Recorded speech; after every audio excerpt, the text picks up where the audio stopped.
नमस्ते दोस्तों, आशा है आप सब स्वस्थ और बहुत अच्छे होंगे। इस वीडियो में हम कुछ नया सीखेंगे।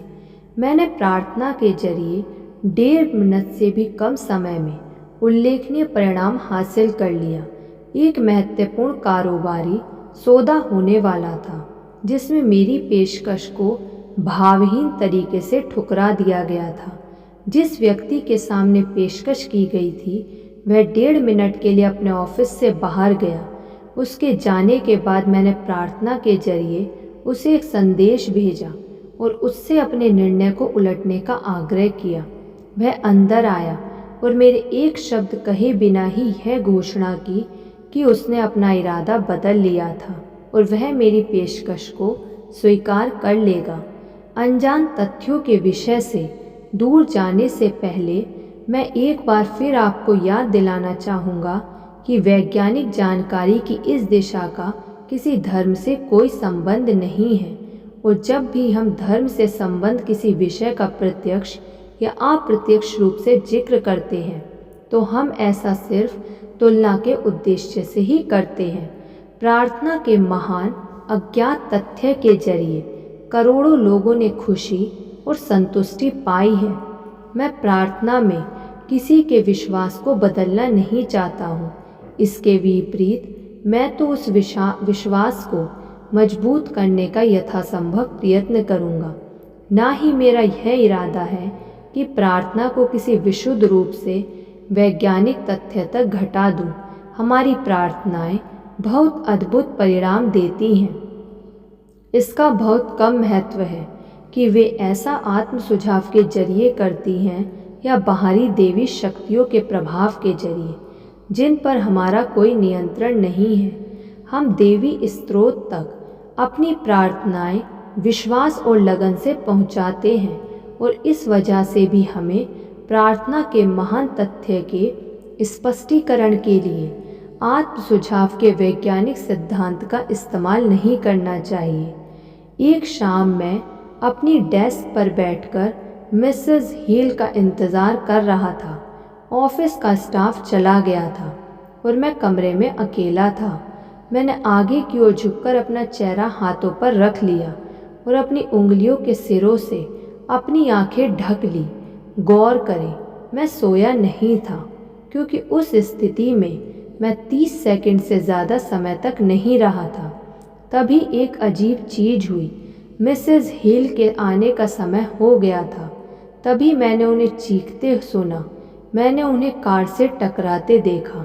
मैंने देखा कि एक पुलिस वाले ने उन्हें सड़क से उठाकर फुटपाथ पर पहुंचाया। मैंने उनके चेहरे पर खून देखा। मैंने अपनी आंखें खोलकर चारों ओर देखा। यह सपना नहीं हो सकता था, क्योंकि मैं सोया नहीं था। जल्दी ही मुझे मिसेस हिल के कदमों की आवाज़ आई। वे रोमांचित थी और हाँफ रही थी। सचमुच एक कार ने उन्हें ठीक उसी जगह पर ठोक दिया था जहाँ मैंने उन्हें देखा था। वे चीखी थी और पुलिस वाले ने उन्हें फुटपाथ पर खड़ा कर दिया था, जैसा कि मैंने उसे करते देखा था। जहाँ तक हम अनुमान लगा सकते हैं, यह सब उसी पल हुआ था जब मैंने इसे देखा था। अपनी आंखें बंद करके डेस्क पर बैठे हुए वास्तविक दृश्य से एक ब्लॉक दूर, कुछ साल पहले इलिनॉय राज्य में शिकागो शहर के करीब एक सुबह एक किसान अपने घर से निकला और काम करने के लिए अपने खेत की ओर जाने लगा।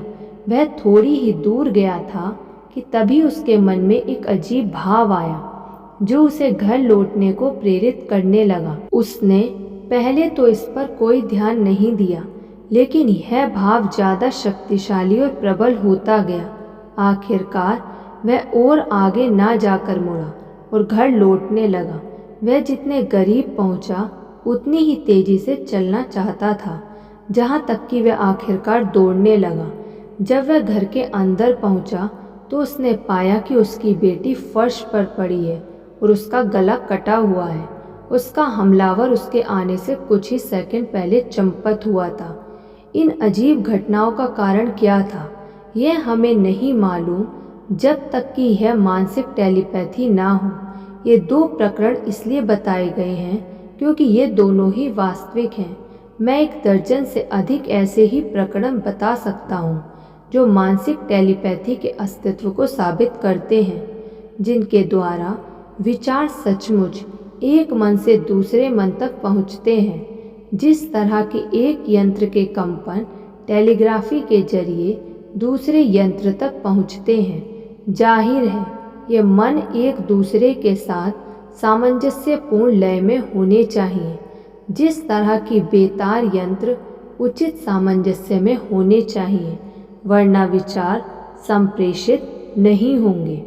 आप ठहरकर सोचें कि बदले के नियम के व्यवहारिक उपयोग की क्या संभावना है, जो 5 शारीरिक इंद्रियों के जरिए सीधे काम करते हैं। हमें अज्ञात तथ्यों या मानसिक टेलीपैथी पर निर्भर नहीं रहना है, जिसे इस वक्त काफ़ी कम समझा गया है। हम बदले के नियम और सुझाव के सिद्धांत के जरिए सीधे मानव मन पर पहुंच सकते हैं और उसे प्रभावित कर सकते हैं। सुझाव वह माध्यम है जिसके जरिए हम किसी दूसरे के मन तक पहुंचते हैं, और बदले का नियम वह सिद्धांत है जिसके जरिए हम उसके मन में वह बीज बोते हैं जिसे हम जड़ें पकड़ते और उगते देखना चाहते हैं। धन्यवाद। ऐसी और वीडियो सुनने के लिए आप इस चैनल को सब्सक्राइब कर लीजिए और इस वीडियो को लाइक कर दीजिए। धन्यवाद।